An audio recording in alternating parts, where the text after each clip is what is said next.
You do not need to have a business idea or a business strategy to be wealthy.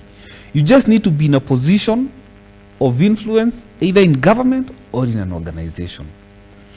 As long as politicians will continue being the wealthiest people in this country, than manufacturers, than businessmen, then that tells you the kind of third world country we are going to be and for how long.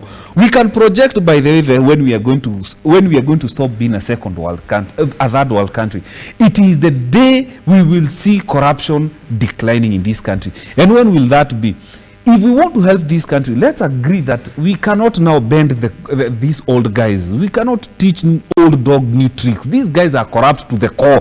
And actually, we are all corrupt. In fact, they say if you find someone in Kenya complaining about corruption, it's only that they don't have a chance to steal.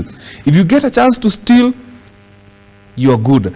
So as long as we will not change the next generation to start thinking of corruption as evil, then we are going to be a third world for a very long time. The only time we can change this country is these guys agree and say, hey, it is impossible to be redeemed from corruption. It is our culture. It is enshrined in our culture. So let us teach the vice of corruption in the country as early as childhood education. Let's change the way of thinking of the next generation by teaching the vices of corruption.